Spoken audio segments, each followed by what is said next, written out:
Macular densa pathway control of the renin release, and there is role of the nitric oxide synthase, COX, cyclooxygenase, prostaglandin, and also ATP, ADP. So concentrate on this picture. So this is the juxtaglomerular cell, and where there is renin release, and renin release is increased by beta receptor activity, beta 1 receptor activity, when there is increased norepinephrine effect, and it is also increased by the prostaglandin. So increased prostaglandin and increased norepinephrine activation by the beta 1 receptor, they tend to increase the renin release, whereas angiotensin 2, by acting on the AT1 receptor, there is a negative feedback. By negative feedback, they decrease renin release. P2Y, that is a receptor of ATP, they tend to, their activation tend to decrease renin release, and also adenosine receptor activation, they tend to decrease renin release. So P2Y, ATP, adenosine, and angiotensin 2 itself, by acting on AT1 receptor, they tend to decrease the renin release, and norepinephrine by beta 1 receptor and prostaglandin tend to decrease renin release, tend to increase the renin release. So prostaglandin is inhibited by the NSAID. Prostaglandin synthesis is inhibited by NSAID, so then that's why NSAID tend to increase the renin release. Okay, so this is the main picture. You have to remember what is the role of the macular densa pathway. So in macular densa, regulation is mainly by the mainly by the concentration of chloride than the sodium concentration, because concentration of the sodium in tubular lumen is usually higher than that required for saturating the importer. So already sodium concentration is high, so that's why change in sodium level does not have much effect, whereas change in chloride concentration actually then that tend to stimulate or inhibit the sodium renin release. So when there is increased chloride delivery, there is to the macular densa, there is increased renin release. When there is decreased chloride delivery to the macular densa, there is decreased renin release. And intrarenal bioreceptor pathway, that is another mechanism. Increase in the blood pressure or renal perfusion pressure in the preglobullar vessels inhibits renin release and vice versa. So it may be mediated by stress receptors in arterial wall and also by the increased prostaglandin synthesis. And mechanism 3, it is directly by beta 1 receptor on the J cells. So we have heard discussed the beta receptor, beta blocker is how beta blocker helps in hypertension. So one mechanism is that they tend to decrease the renin release by beta 1 effect, because beta 1 tend to increase the renin release by acting on the juxtaglomerular cell. So these are the three pathways by which renin release is increased or controlled. One is macular densa pathway, one is bioreceptor pathway, increase BP tend to decrease the renin release, and also sympathetic stimulation tend to increase the renin release. And macular densa means when there is, suppose a diuretic is given, when the diuretic is given, there is more chance of sodium and chloride excretion and also water excretion. So there is less delivery of sodium chloride and water and to the macular densa, and that tend to increase the renin release. Whereas when there is more salt and water already is retained, then there is less delivery of the sodium chloride to the macular densa and renin release is enhanced. So more the delivery of the sodium and chloride, there is decreased renin effect, and more as there is decreased sodium and water delivery to the macular densa, there will be more renin effect, and as if there is increased sodium and chloride delivery to the macular densa, there is decreased renin effect or renin activation. So increased renin secretion and also enhances formation of the angiotensin 2, which is responsible for the short loop negative feedback, as I have already discussed. That means 81 receptor activation by the angiotensin 2 actually helps in this negative feedback. So other factors in negative feedback also, there is activation. So this is the short loop negative feedback. That means directly angiotensin 2, which is actually produced by the help of the renin, then angiotensin 2 production that is activated by active on the AT1 receptor. This activation actually tend to decrease the renin release. This is the short loop negative feedback. And long loop negative feedback is that activating the renin after angiotensin production, that angiotensin 2 activates the high pressure baroreceptor that reduces the renal sympathetic tone, and this is the long loop negative feedback. They are increasing pressure in the preglobullar vessel and reducing sodium chloride absorption from the proximal tubule, that is the pressure natriuresis, thereby reducing sodium delivery of the sodium chloride to macular densa, which reduces the renin release. So when there is increased pressure, so body tries to excrete more sodium and chloride when blood pressure is high. So there is reducing sodium chloride absorption from the proximal tubule, that is called pressure natriuresis. And there is when there is more excretion, that reduces the delivery of the sodium and chloride to macula densa, and this reduces the renin release. Physiological factors modifying renin release: there is increased systemic blood pressure. In blood pressure is high, then there is decreased renin release. Dietary salt intake, if it is low, then it increases the renin release. And pharmacological agents. So NSAID inhibit the prostaglandin synthesis. There is decreased renin release. Loop diuretic decreases PP and increased sodium chloride reabsorption, causing increased renin release. So loop diuretics, that is in furosemide, there is increased sodium chloride excretion, reduced absorption, and that cause increased renin release because there is less sodium chloride delivery to the macula densa. More sodium chloride tend to excrete, and that's why less sodium chloride delivery to the macula densa, there is causing increased renin release. And AC inhibitor, ARB renin inhibitors, there is they tend to decrease the renin activation. And there is centrally acting sympatholytic agents and beta blockers, they decrease the renin secretion by reducing the beta receptor activation. So centrally acting sympatholytic drugs like clonidine and beta blocker decrease renin secretion by reducing the beta receptor activation. So these are the physiological factors. Now come back to angiotensin converting enzyme. So that is the enzyme which converts angiotensin 1 to angiotensin 2. And the first step, that is angiotensinogen 1, angiotensinogen to angiotensin 1, it is carried out by the renin. So ACE, that is the glycoprotein, and it is identical to kininase, not kinase, sorry, it is kininase 2 that inactivates the bradykinin. So this is the structurally same enzyme which is inactivate the bradykinin. That's why angiotensin converting enzyme also degrades the bradykinin and other vasodilator peptides. And this is present in the vascular endothelium, which is responsible for the rapid conversion of the angiotensin 1 to angiotensin 2. And there is a role of ACE2 also, which is present in the human body. It is a carboxypeptidase. Its clinical significance is unknown. And ACE2 actually helps in formation of the some molecule like angiotensin 1 to 9, angiotensin 1 to 7 from the angiotensin 1 and 2 respectively. And this angiotensin 1 to 9 or 1 to 7, they bind to mast receptors and elicit vasodilator action and non-proliferative response. So when we are giving ACE inhibitor, that is one group of antihypertensive ACE inhibitor, they are mainly blocking the ACE1 angiotensin converting enzyme, and thus there is decreased conversion of the angiotensin 1 to angiotensin 2. So angiotensin 2 is not active, that means AT1 receptor is not activated, thus there is less chance of vasoconstriction and less chance of the renal sympathetic activation, and there is a chance of reduction of BP.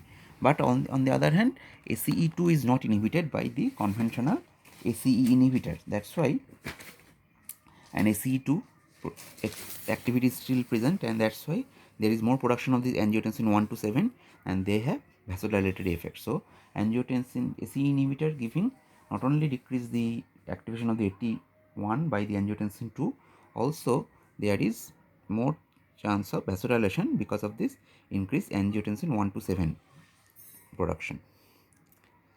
And ACE2 has 400-fold greater affinity for angiotensin 2 than angiotensin 1. It is not inhibited by the ACE inhibitors, so, and also it has no effect on bradykinin.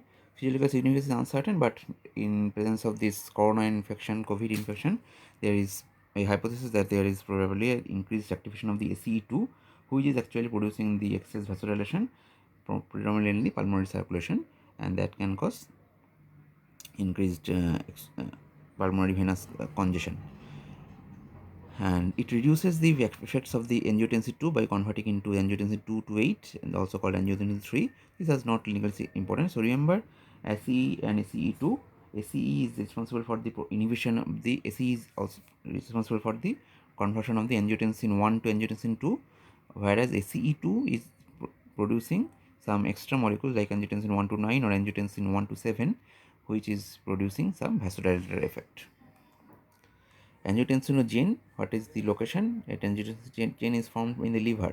Major site of conversion of angiotensin 1 to 2 is lungs, and lungs have a larger number of capillaries, and ACE is present in the endothelial cells of the lung capillaries. So remember, the angiotensinogen is formed in the liver, and major site of conversion of angiotensin 1 to angiotensin 2 is lungs.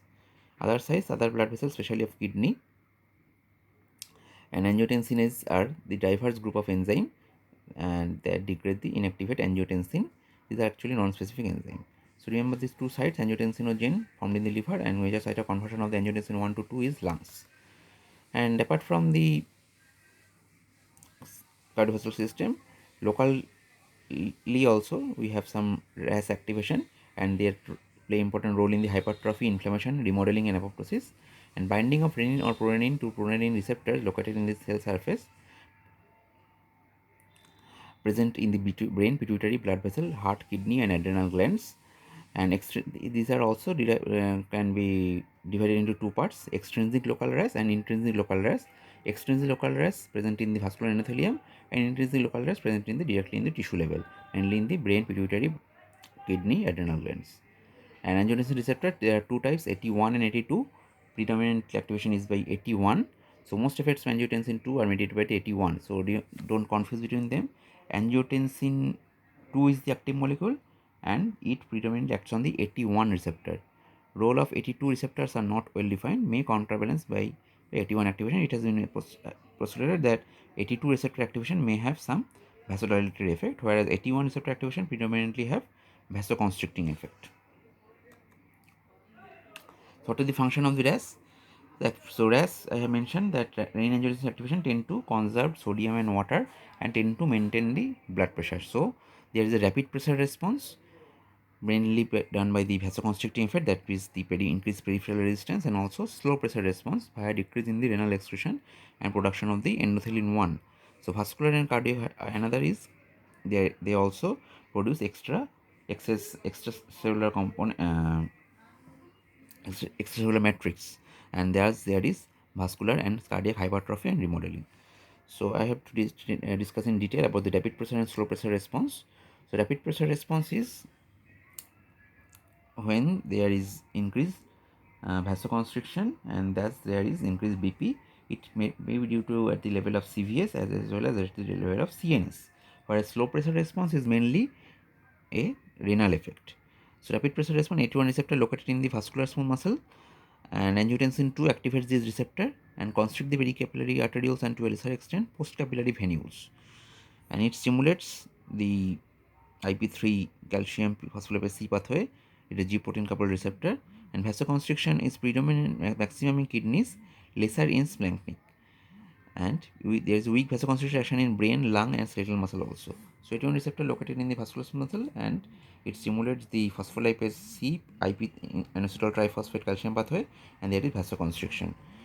And other contributing factors are, there is also increase in the norepinephrine effect. So norepinephrine, it is a catecholamine, and angiotensin 2, they tend to inhibit the reuptake of the norepinephrine into nerve terminals. So there is more availability of the norepinephrine into the synapse, and there is they increase the sensitivity of the blood vessel to norepinephrine. That means norepinephrine itself is a vasoconstrictor, and in presence of angiotensin 2, there is more pressure response to norepinephrine. That means, so there is increased chance of increased peripheral resistance due to both ACE, angiotensin 2, as well as norepinephrine. There is decreased uptake, and also there is increased sensitivity of the norepinephrine to the vascular muscle in presence of angiotensin 2, and there is high concentration of angiotensin 2 also stimulate ganglion cells directly.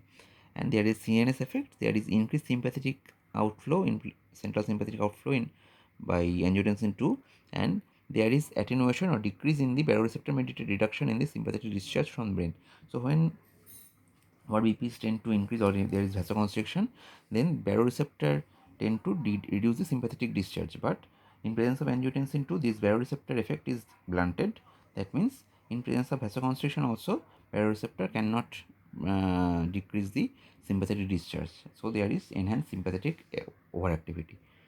This is the slow pressure. This is a part of rapid pressure response. Rapid pressure response is carried out by the vasoconstriction, increased sympathetic activation by norepinephrine effect. Either it can be reduced reuptake or increased sensitivity, and also it is causing increased central sympathetic outflow and decrease in the baroreceptor mediated reduction in the sympathetic discharge. And brain contains all components of the RAS. Brain is affected by both circulating angiotensin 2 and angiotensin 2 found within the brain. Action of the angiotensin 2 on brain causes increased central sympathetic tone and dipsogenic effect or thirst. So that is another effect. So it has been found that angiotensin 2 also increases thirst. So it person tries tend to take more water, and that also helps in conservation of the more fluid in the system. So then also there is release of the catecholamine for the adrenal medulla. Angiotensin 2 depolarizes the chromaffin cells of the adrenal medulla and causes release of adrenaline. So how angiotensin 2 increases the sympathetic activity?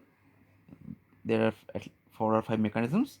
So one is they tend to increase the norepinephrine release by the adrenal medulla. They tend to they tend to decrease the norepinephrine reuptake. They tend to increase the sensitivity of the phosphorescent muscle to norepinephrine effect. Number 4, they tend to increase the central sympathetic outflow. Number 5, they decrease the baroreceptor mediated reduction in the sympathetic discharge in presence of excess BP and in presence of vasoconstriction. And so these are the part of the rapid pressure response. Now we are coming to the slow pressure response. It is mainly done by the kidney. So angiotensin 2 reduces the urinary excretion of the sodium and water and increases the excretion of the potassium. So under influence of the angiotensin 2, there is more conservation of the sodium and water, and there is increased excretion of the potassium. That means it can cause hypokalemia. And angiotensin 2 stimulates sodium hydrogen exchanger in the proximal tubule, and as net result is sodium chloride and bicarbonate absorption is increased. And also it directly stimulates sodium potassium 2 chloride symporter in thick ascending limb, which is blocked by furosemide or loop diuretics. And also it increases the expression of the sodium glucose symporter in the proximal tubule. So these are the net effect by which it tends to conserve the sodium. There is more sodium reabsorption under influence of the angiotensin 2. And it stimulates the zona glomerulus of the adrenal cortex to increase the synthesis and secretion of the aldosterone. It also augments its response to other stimuli, that means ACTH or potassium. So potassium increase tend to, so as angiotensin 2, what is the effect of angiotensin 2 on potassium? Angiotensin 2 tend to cause hypokalemia, but when there is hyperkalemia, then angiotensin 2 is activated or more produced to get rid of excess potassium. Similarly, ACTH also tends to increase the angiotensin 2 production. Aldosterone, so angiotensin 2, what is the renal effect? One is there increase the sodium and water also chloride reabsorption, and potassium is excreted not only by the vasoconstriction, also by directly stimulating some channels.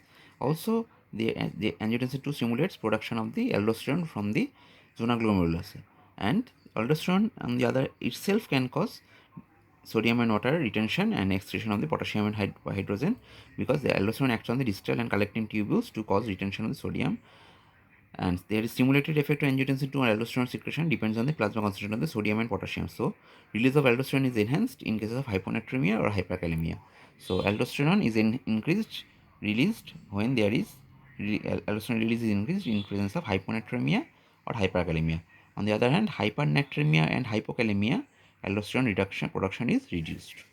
So this is the slow pressure response present in the kidney. And what is the effect on the glomerular filtrate? This is a complex mechanism. So generally, constriction of the afferent arteriole reduces the interglomerular pressure. So interglomerular pressure means difference of pressure between the afferent and efferent arteriole. So when there is, so normally suppose afferent arterial pressure is, I am giving example just, afferent arterial pressure is suppose 20, efferent arterial pressure is 10 millimeter mercury. If there is constriction of the afferent arteriole, that reduces the interglomerular pressure, and so 20 is now becoming, so when there is constriction, there is reduces interglomerular pressure. When there is constriction, then that pressure difference is reduced. So 20 is now becoming 18, so that tends to reduce GFR, whereas constriction of the efferent arterioles increases the interglomerular pressure. So suppose 21 10 was the initial, when there is constriction of the efferent arteriole, it is becoming 20 and 8 suppose. So that tends to increase the GFR. And also contraction of the mesangial cell decrease the capillary surface area within the glomerulus and tend to decrease the GFR. So, but normally net effect is GFR is slightly reduced by the angiotensin 2. Apart from this pressure response, they tend to influence the heart by another extra cardiac manifestation, that is the extracellular manifestation, that is the vascular and cardiac hypertrophy and remodeling.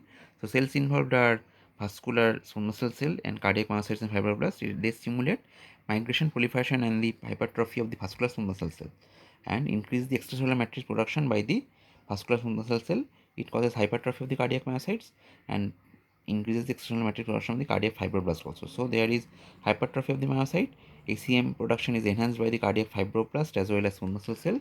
So that this net effect is cardiac remodeling and hypertrophy. So when there is more activation of this angiotensin 2 or renin aldosterone, there is more chance of cardiac hypertrophy and remodeling. And remodeling means there is replacement of the normal cardiac tissue by fibrous tissue, and this fibrous tissue, if it is excess present in the heart, that tend to reduce the cardiac output and contractility. So that will decrease the function of the heart, and when it is present in presence of the heart failure. So when there is heart failure, or that means heart failure means body tries to heart cannot pump adequately to meet the peripheral demand of the peripheral tissue. So heart is unable to pump, that means properly, that means most of the area gets less blood supply, including kidney. When there is less blood supply in the kidney, then renin is activated, and there is renin angiotensin aldosterone is activated, more aldosterone release, and that tend to produce this cardiac hypertrophy and remodeling, and that will further reduce the cardiac output.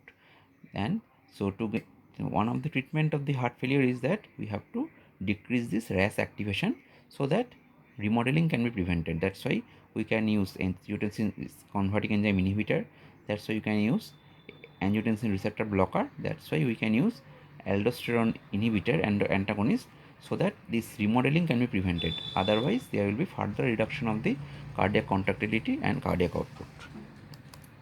So what is the effect on the heart? Angiotensin 2 increase the cardiac contractility also directly by opening of the voltage-rated calcium channel in cardiac myocyte.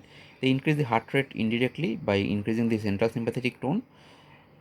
They increase the adrenal release of catecholamine, facilitates the adrenergic neurotransmission, and rapid rise in BP causes baroreceptor stimulation. There is decrease in the central sympathetic tone and increased vagal tone.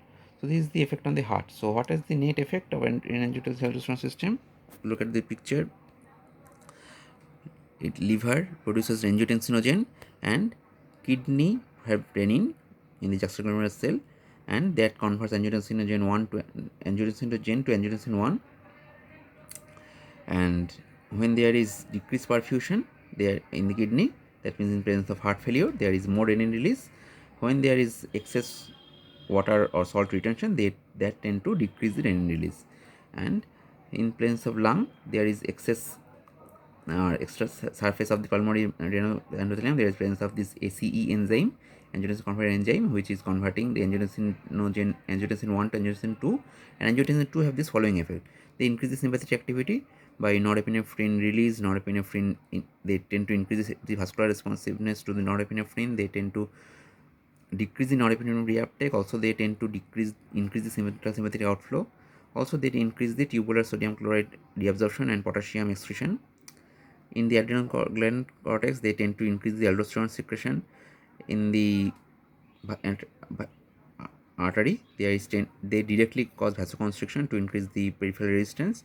They also tend to, in the posterior pituitary, they tend to increase the ADH release, and that leads to collecting duct, act on the collecting duct to increase the H2 absorption. Also, increased ADH release is actually responsible for the increased thirst, so that patient tries to take more water.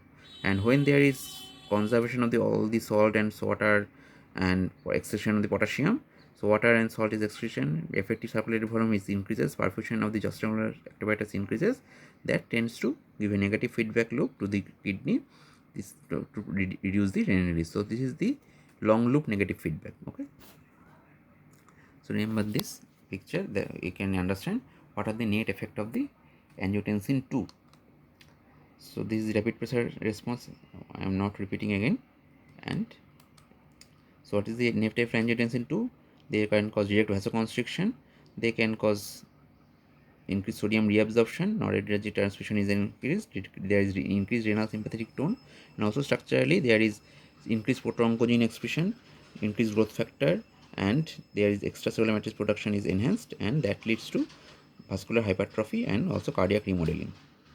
So changing the renal function is responsible for the slow pressure response, changing the peripheral resistance as well as central sympathetic outflow increase that leads to rapid pressure response. So now coming back to the receptors. So two receptor 81 and 82 both are G protein coupled receptor, but we are mainly concentrate on the 81 receptor activation, which is causing vasoconstriction or the other effects of the angiotensin 2. 82 has opposite effect of 81, and that is not altered by the drug. Inhibition of the RAS. So how can we inhibit the RAS? Either we can give angiotensin converting enzyme inhibitor that will prevent the conversion of the angiotensin 1 to angiotensin 2. Angiotensin 2 is the active molecule, so if we can block that, then angiotensin 1 will be produced in excess and from angiotensin 1, and that will not have those adverse effects of the angiotensin 2.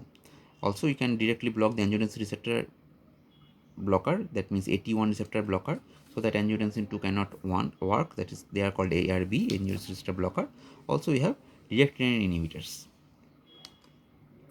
So ACE inhibitors are ARB. What are the drugs? You have to remember some names like captopril, enalapril, lisinopril, perindopril. So their name is finished with pril, ramipril, benzapril, etc. Whereas ARB, their names end with sartan, losartan, candesartan, valsartan, telmisartan, olmesartan, etc.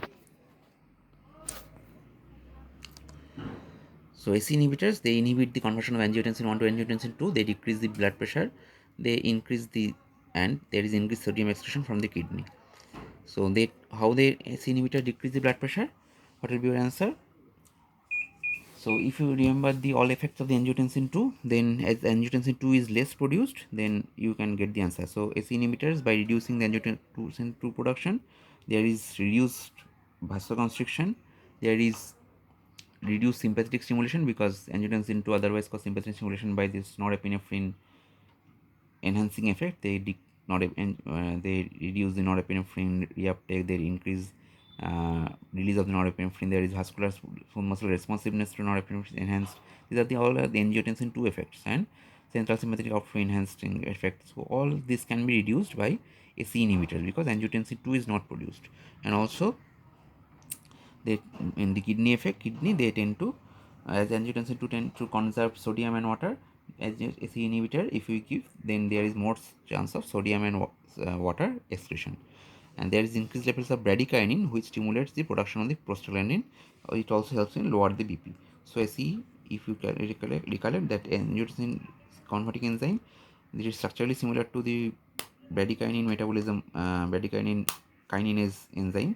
So ACE inhibitor also tend to inhibit the bradykinin metabolism. So there is increased bradykinin accumulation that tend to have more vasodilation. There is reduction of the afterload, and there is reduction in the blood pressure. Also, there is increase in the circulating level of natural stem cell regulator. They can have some cardioprotective effect. There is increased renin release and formation of the angiotensin 1 due to inhibition of the short loop negative feedback. So that is the paradox. So angiotensin 1 cannot be converted to angiotensin 2 in presence of the ACE inhibitor. And angiotensin 2 activation actually helps in reduction of the renin release. That is a negative feedback. So this negative feedback loop can be prevented. So there is paradoxical increase in the renin release and formation of the more angiotensin 1 as short loop negative feedback is inhibited. So but that is not so much damaging, because that renin, though the renin release is increased, but that is not converted into the active, that is not helping to formation of the excess angiotensin 2. That pathway blocks at the angiotensin 1 level, which is not producing so much vasoconstriction or so much sympathetic activation. That's why, though there is increased renin release by the ACE inhibitor, that is not clinically significant. And also angiotensin 1 accumulates and metabolized to vasodilator peptide. So I mentioned that angiotensin 1 is accumulated and under influence of an ACE2 enzyme is activated, and that will produce some of the vasodilatory peptides like angiotensin 1 to 9, angiotensin 1 to 7 that act on the MAS receptor and will have some vasodilatory effect, that they also tend to reduce the blood pressure. Healthy persons with normal sodium, SC inhibitors have minor effects on the blood pressure. But if patient is salt depleted, there is substantial lowering of the blood pressure, and it is mainly limited by kidney, so that those should be adjusted in the patients who have impairment in the kidney function. Marked lowering of the blood pressure occurs in patients with increased renin activity at just dose. So it has been found that for activation of if SC inhibitor need to reduce is used in the as antihypertensive agent, patient must have high renin activity, otherwise it is not active because it is blocking the renin angiotensin activation. So if already renin activity is low, giving angiotensin and converting enzyme is not inhibitor is not going to reduce your BP significantly. That's why it has been found that in blacks or in many Asians also, SE renin activity is low. That's why SE inhibitor is not a very good drug as antihypertensive in Asians or in blacks, whereas in Europeans it is a very good drug to be used because their renin activity is high. And all SE inhibitors are prodrug. So best example is enalapril. That enalapril is converted to enalaprilat, that is an active form, and enalaprilat is directly used, and enalaprilat is used in rapid treatment of the hypertension when there is hypertensive emergency. So enalaprilat is the active drug, enalapril is the prodrug. Enalaprilat is used in hypertensive emergency.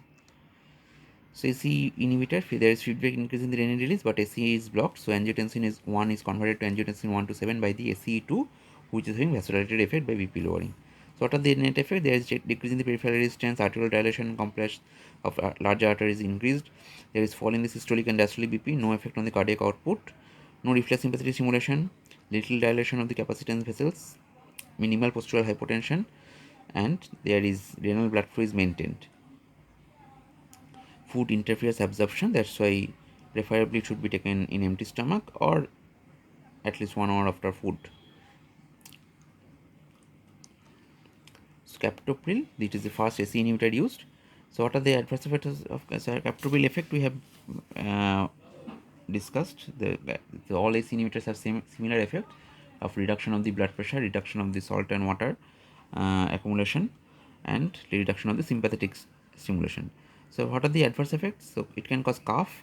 So cough is due to bradykinin effect. If as SE inhibitor tend to decrease the bradykinin metabolism, so bradykinin is accumulated excess, which is not only producing vasodilation, but its bradykinin excess also leads to dry cough, and it is present in the 20% of the cases. Inhibition of bradykinin and substance P breakdown in lungs, and hypotension, initial sharp fall in BP, another effect, and it is predominantly seen in the patients of the congestive heart failure who is already taking diuretics. So in presence of heart failure who is already taking diuretics, ACE inhibitor should be given in very low dose, otherwise there is a chance of hypotension. Hyperkalemia and renal failure patients with potassium sparing diuretics, NSAID and beta blocker. So hyperkalemia is the effect of the ACE inhibitor. We have to check potassium before starting the ACE inhibitor. Also you have to monitor potassium level constant in a frequent interval, and it is hyperkalemia is increased when there is also we are using the NSAID in the same patient, also we are using beta blocker in the same patient. Acute renal failure can happen, especially in patients of the bilateral renal artery stenosis. Angioedema due to this bradykinin effect. So remember this cough, hyperkalemia, acute renal failure in patients of the bilateral renal artery stenosis, and angioedema. These are the common adverse effects. Rash is rare. Dysgeusia, loss of alteration of the taste is rare. Phytopathic you have to remember because all the SE inhibitors should be avoided in the pregnancy even before conception. And neutropenia and proteinuria is rare. Acute renal failure in bilateral renal artery stenosis. And contraindication. So what are the contraindication? We have to rule out pregnancy. Don't give it. Bilateral renal artery stenosis. Don't give it. Hypersensitivity reaction and also hyperkalemia. So we have to exclude hyperkalemia, pregnancy as well as bilateral renal artery stenosis before giving SE inhibitor. So enalapril, it is a prodrug. Enalapril is the active form, and enalapril is not used orally. Enalapril is used orally. Advantage of captopril. So enalapril is now commonly used for the captopril because of longer half-life. Captopril need to be given 3 times daily or 4 times daily, but enalapril can be given once daily. And absorption is not affected by the food. Rash, dysgeusia, these are less frequent, and there is a side effect is less. Next is lisinopril. I am not going into detail. Is also single daily dose, has a fast dose phenomenon. Remember this short acting AC inhibitor like captopril, it can cause fast dose effect. That means it can captopril onset of action is rapid but duration of action is less. And the onset, these are the vasodilator. That means it dilates as angiotensin 2 is not active, so we can have vasodilating action due to ACE inhibitor. And ACE inhibitor cause vasodilation in both artery as well as vein.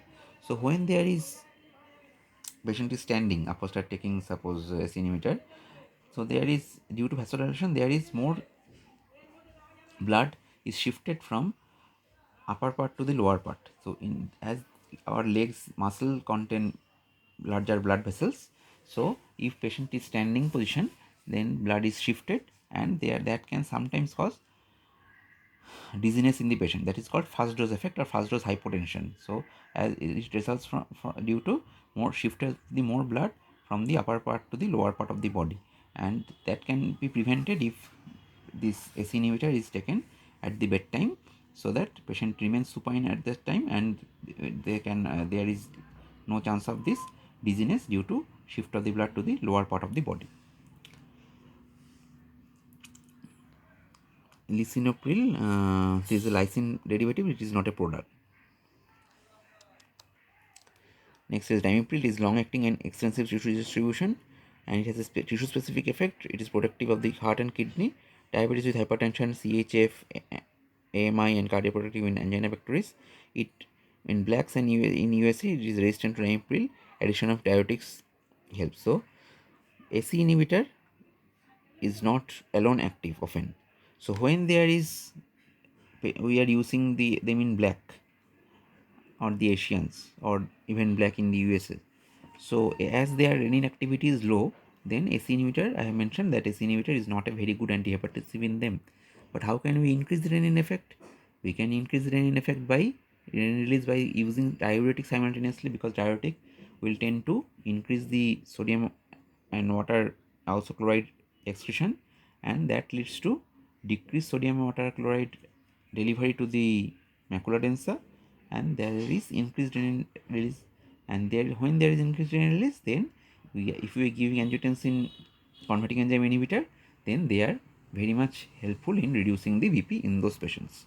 So often diuretic and AC inhibitor are co-prescribed if we find that AC inhibitor is alone not successful, because diuretic will tend to increase their effect by increasing the renin activity.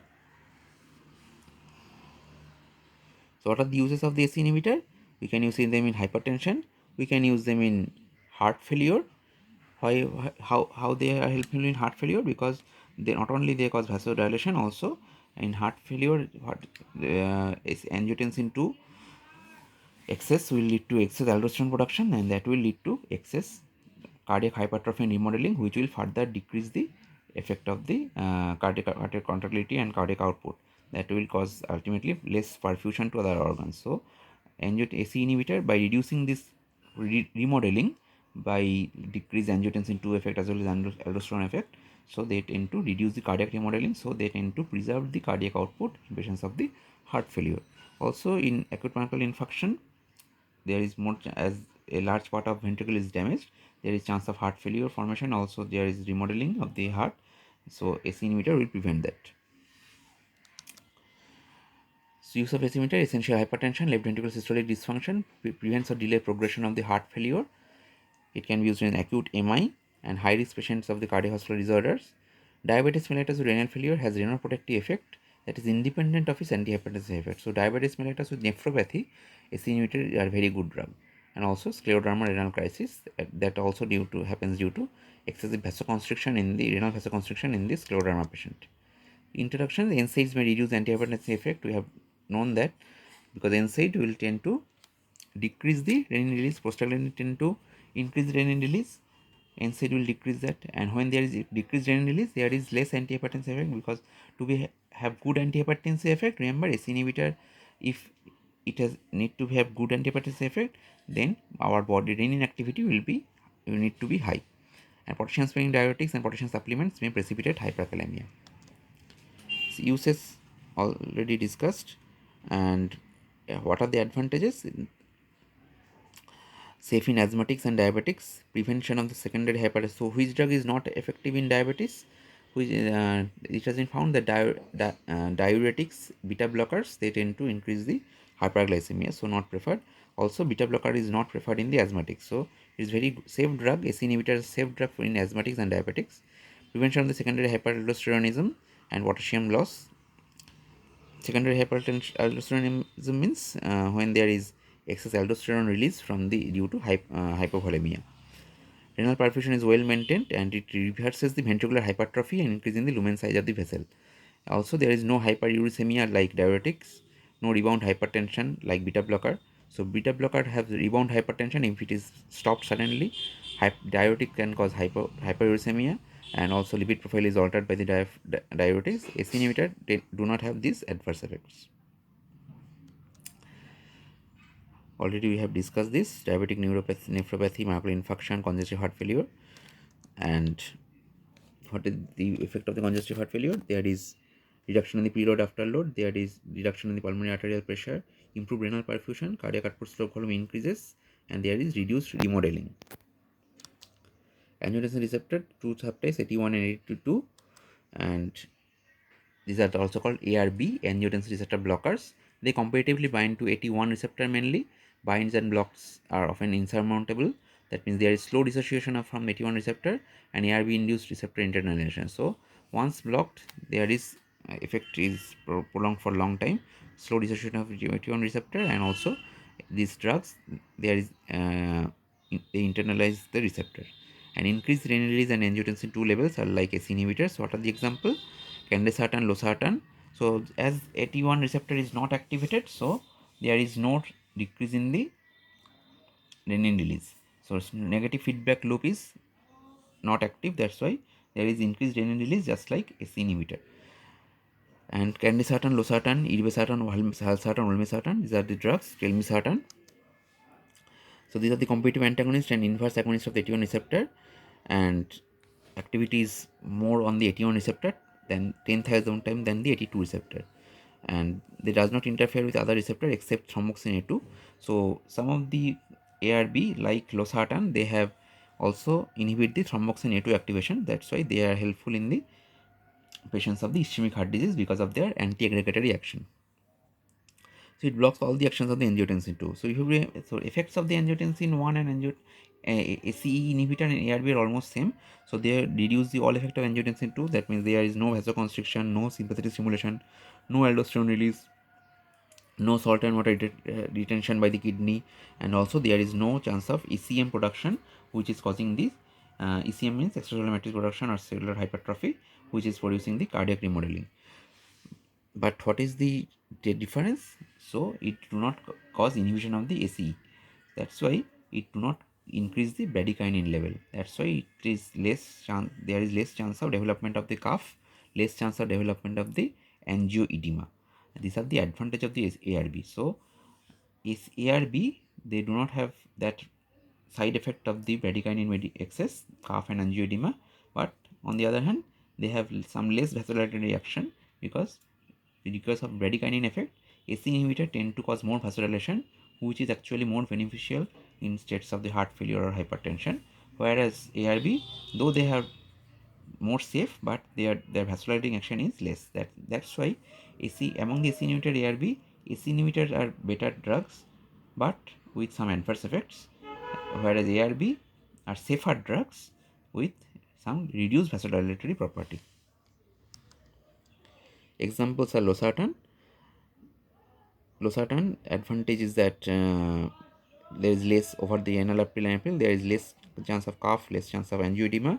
Also, losartan has advantage, it blocks the thromboxane A2 activation, so there is anti-aggregatory effect. Also, losartan have some also reduce the hyperuricemia because of its mild uricosuric effect.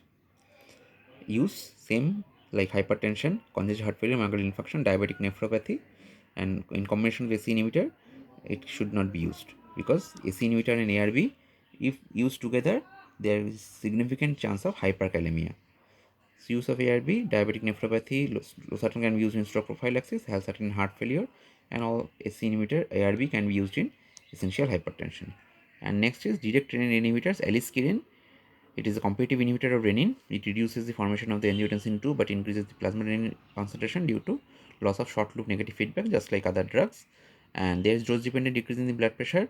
Single oral dose 150 to 100 milligram per day. And though it did not become very successful because there is no added advantage over SC inhibitor or ARB. So that's why it is not commonly used. And its adverse effect profile and is same like ARB. And it's always remember SC inhibitor, ARB, direct inhibitor, they should be avoided in hyperkalemia and must be avoided in pregnancy. So this is the renin-angiotensin system. Also, you can add the aldosterone antagonist, which is spironolactone, which is also altering the or reducing the RAS activation. Spironolactone, eplerenone. We have discussed it in diuretic class. That's why I'm not discussing it again. But aldosterone inhibition is also important to in presence of heart failure, because aldosterone overactivity is actually responsible for that production of the cardiac remodeling, and that's why in heart failure patient we need to reduce that. So far we have discussed the AC inhibitor, ARB, and direct renin inhibitors, and all short loop negative feedback, long loop negative feedback, rapid pressure response, slow pressure response, and in detail we have discussed the angiotensin effect. So write down or give me answer of few questions. Number one,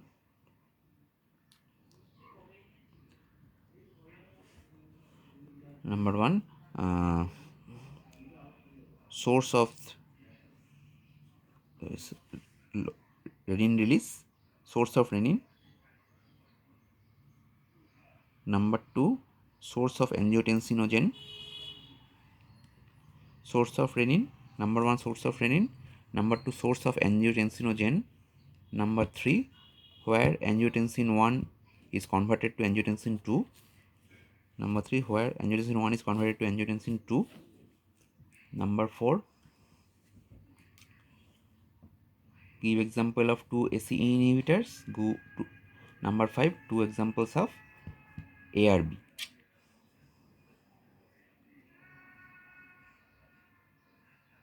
Number 6, point out the effects of angiotensin 2, how it increases the blood pressure. Angiotensin number 6, point out the actions of angiotensin 2, how it increases the blood pressure. Number 7,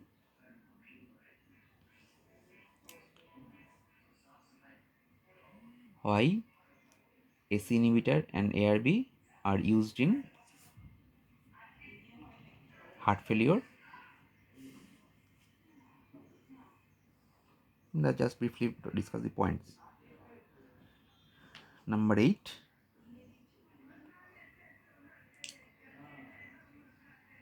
what is the major advantage of ARB over ACE inhibitor? Part 8, number 8, what are the major advantage of ARB over ACE inhibitor? 9,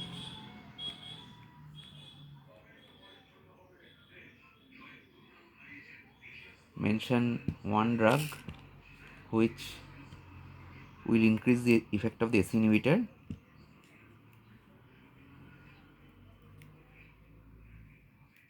And how? Number 10, mention one drug which will decrease the effect of ACE inhibitor and how. Number 9, mention the one drug which will increase the effect of the ACE inhibitor and how. Number 10, mention one drug which will decrease the effect of ACE inhibitor and how. Preferably you should write it in your